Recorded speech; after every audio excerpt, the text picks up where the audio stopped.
두려워하지 말라. 성경에서 가장 많이 언급되는 메시지 중 하나이자 인류의 역사를 관통하는 보편적인 감정에 대한 깊은 통찰을 담고 있는 말입니다. 특히 예수님께서 이 말씀을 수없이 강조하신 이유는 무엇일까요? 오늘 우리는 이 질문에 대한 답을 찾아가는 여정을 시작할 것입니다. 이 탐구는 단순한 신학적 분석을 넘어 우리 각자의 삶 속에서 마주하는 수많은 두려움에 대한 실제적인 해답을 모색하는 과정이 될 것입니다. 인류의 역사는 두려움과의 싸움으로 점철되어 왔습니다.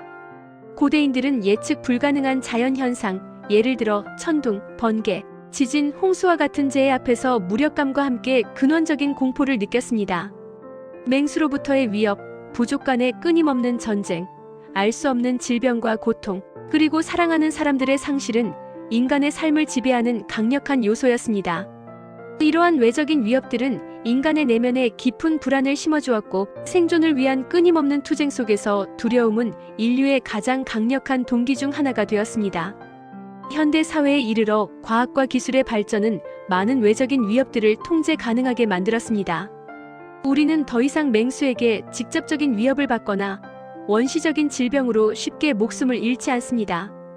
그러나 물리적인 생존의 위협이 줄어들었다고 해서 두려움이 사라진 것은 아닙니다. 오히려 두려움은 더욱 복잡하고 내면적인 형태로 진화했습니다. 우리는 여전히 수많은 두려움 속에서 살아갑니다. 미래에 대한 불확실성, 취업과 해고에 대한 불안, 치솟는 물가와 경제적 압박감, 사회적 관계에서의 실패에 대한 두려움, 타인의 시선과 평가에 대한 불안, 그리고 고독과 상실의 공포는 현대인의 일상을 끊임없이 잠식합니다.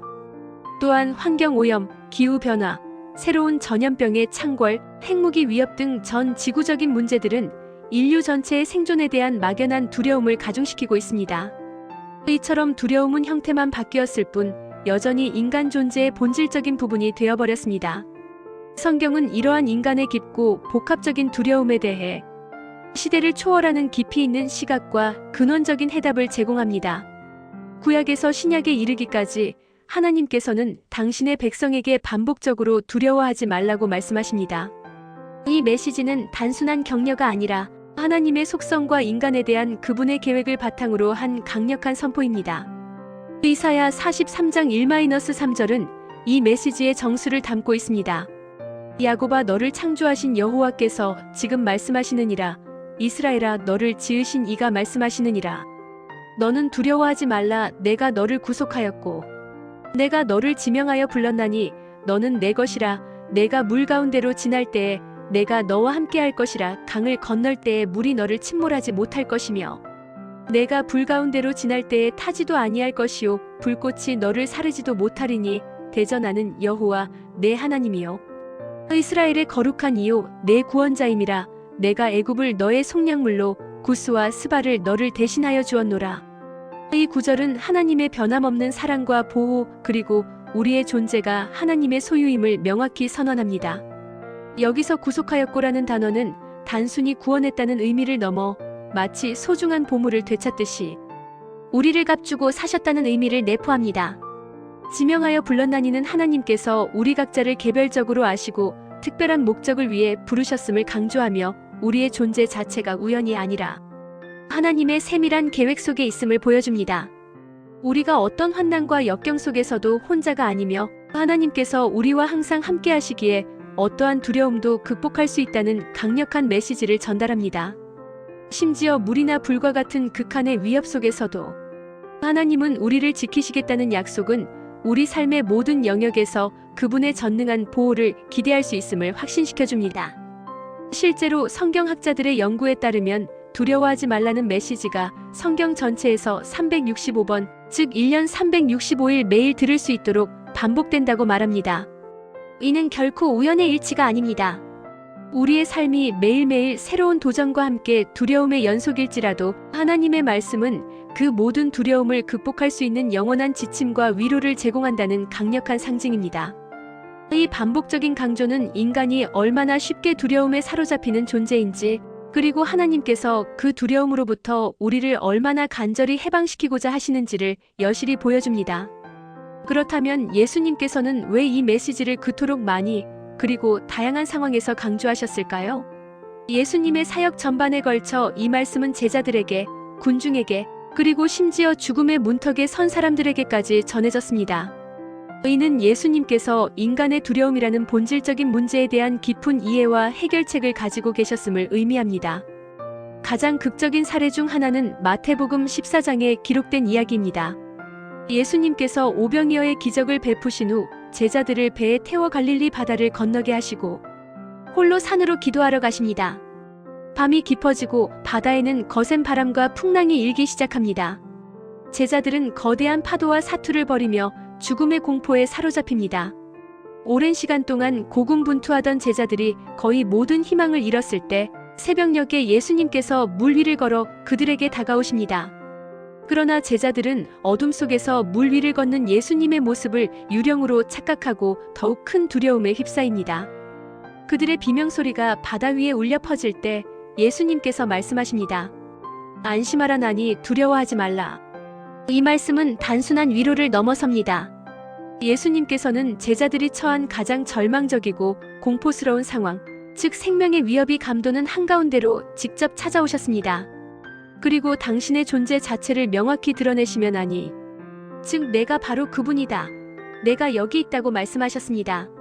이는 당신의 임재가 모든 두려움을 잠재울 수 있는 절대적인 평화의 근원임을 선포하는 것입니다. 이 장면은 예수님께서 고통받는 이들에게 먼저 찾아가시고 그들의 두려움을 깊이 공감하며 당신의 신적인 권능으로 평안을 주시는 분임을 명확히 보여줍니다.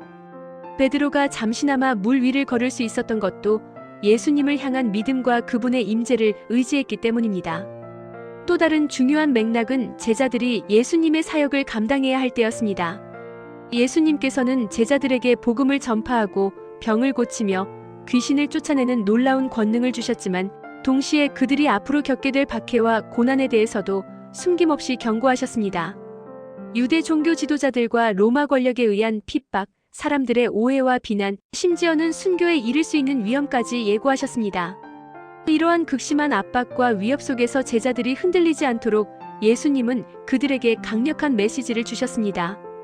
마태복음 10장 28절에서 예수님은 몸은 죽여도 영혼은 능히 죽이지 못하는 자들을 두려워하지 말고 오직 몸과 영혼을 능히 지옥에 멸하실 수 있는 이를 두려워하라고 말씀하십니다. 이는 세상의 한시적인 권력이나 위협에 굴하지 않고 오직 하나님만을 경외할 것을 강조하는 말씀입니다. 진정으로 두려워해야 할 분은 우리 육신의 생명을 일시적으로 빼앗을 수는 있어도 영원한 영혼을 해할 수 없는 인간이 아니라 영원한 생명과 죽음을 주관하시는 전능하신 하나님이시며, 하나님을 경외할 때 우리는 세상의 모든 두려움을 이겨낼 수 있다는 깊은 영적 통찰을 제공합니다. 이 말씀은 제자들에게 세상적인 가치와 영원한 가치를 분별하는 지혜를 주었고 잠시의 고난을 넘어 영원한 상급을 바라보게 했습니다. 이처럼 예수님의 두려워하지 말라는 메시지는 단순히 감정적인 위로를 넘어 인간의 근원적인 불안과 공포에 대한 해답을 제시합니다. 그 해답은 바로 하나님에 대한 깊은 신뢰와 당신의 변치 않는 임재를 확신하는 데 있습니다. 예수님은 우리가 두려움에 압도될 때마다 우리의 시선을 문제와 상황에서 돌려 전능하시고 사랑이 많으신 하나님께 고정하도록 이끄십니다. 예수님께서는 세상의 두려움이 현실임을 인정하시면서도 그 두려움에 사로잡히지 않고 오히려 그것을 극복할 수 있는 길을 가르쳐 주셨습니다. 그 길은 우리가 하나님의 자녀로서 얼마나 존귀하고 특별한 존재인지를 깨닫는 것에서 시작됩니다. 이사야 43장에서 하나님께서 너는 내 것이라고 선언하신 것처럼 우리는 하나님의 소유이며 그분의 무한한 사랑과 전능한 보호 아래 있습니다. 이 정체성을 확고히 할 때 세상의 어떤 위협도 우리를 뿌리째 흔들 수 없게 됩니다. 우리가 하나님의 자녀라는 사실은 세상의 어떤 권력이나 위협보다 강력한 힘을 가지며 우리의 가치는 세상적인 성공이나 실패로 정의되지 않고 오직 하나님과의 관계 속에서만 온전히 드러납니다. 또한 예수님은 일상생활에서 겪는 다양한 두려움에 대해서도 말씀을 통해 실제적인 해답을 주셨습니다. 물질적인 염려, 즉 내일 무엇을 먹을까, 무엇을 마실까, 무엇을 입을까 하는 불안은 현대인의 가장 큰 두려움 중 하나입니다. 미래에 대한 불확실성, 건강 문제, 인간관계의 갈등, 자녀 교육에 대한 걱정 등 우리를 짓누르는 수많은 두려움에 대해 예수님은 마태복음 6장에서 무엇을 먹을까, 무엇을 마실까, 무엇을 입을까 염려하지 말라고 말씀하시며 하늘에 계신 우리 아버지께서 우리의 모든 필요를 아시고 채우실 것이라고 확신시켜 주셨습니다. 이 말씀은 단지 물질적인 풍요를 약속하는 것이 아니라 우리가 모든 것을 하나님께 맡기고 그분을 신뢰할 때 비로소 영혼의 진정한 평안을 얻을 수 있음을 가르쳐 줍니다. 이는 염려가 우리를 갉아먹는 독과 같지만 믿음은 그 독을 해독하는 유일한 해독제임을 강조합니다. 우리의 삶은 예측 불가능한 사건들로 가득합니다. 예기치 못한 실패의 경험, 거절의 아픔, 갑작스러운 사고, 사랑하는 사람과의 이별, 그리고 개인적인 한계에 대한 자각은 우리를 깊은 절망과 두려움으로 몰아넣을 수 있습니다. 그러나 예수님의 메시지는 이러한 절망적인 순간들조차 하나님과의 관계를 더욱 깊게 하는 소중한 기회가 될 수 있다고 말합니다.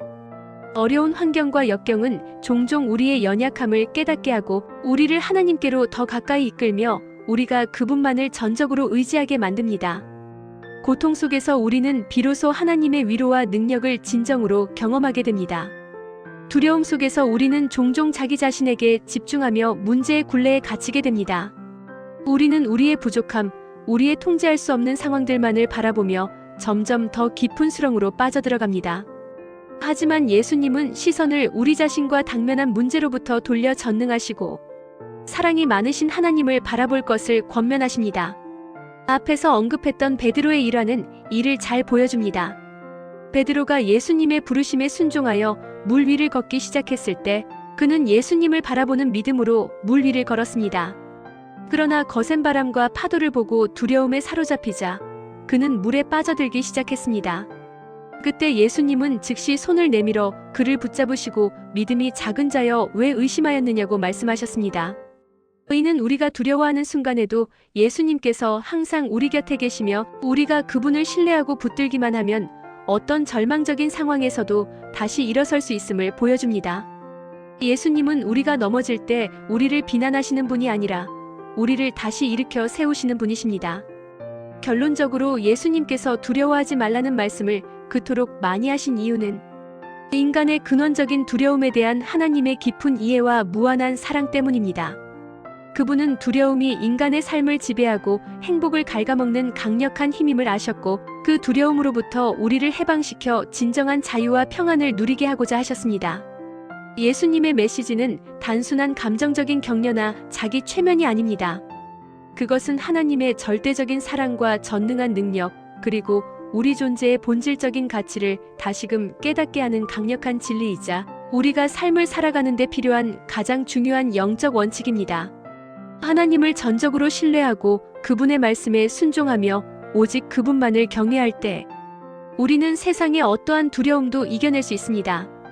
마치 거친 풍랑 속에서도 배에 오르신 예수님의 임재로 모든 두려움이 사라지고 평온이 찾아왔던 것처럼 우리 삶의 폭풍우 속에서도 예수님의 목소리가 안심하라 나니 두려워하지 말라고 끊임없이 울려 퍼지며 우리에게 진정한 평안과 흔들리지 않는 용기를 선물할 것입니다. 이 메시지를 가슴 깊이 새기며 우리는 오늘 하루도 그리고 우리의 모든 삶의 여정 속에서도 용기 있게 살아갈 수 있을 것입니다. 우리가 마주하는 모든 두려움 앞에서 잠시 멈추어 서서 이 영원한 진리의 말씀을 되새긴다면 우리는 어떤 상황 속에서도 하나님의 평화와 임재를 경험하며 담대하게 나아갈 수 있을 것입니다. 두려워하지 마십시오. 하나님께서 우리와 함께 하십니다. 이것이 우리가 붙들어야 할 가장 강력한 진실입니다. 이 진실이 당신의 삶에 진정한 자유와 평안을 가져다 주기를 기원합니다.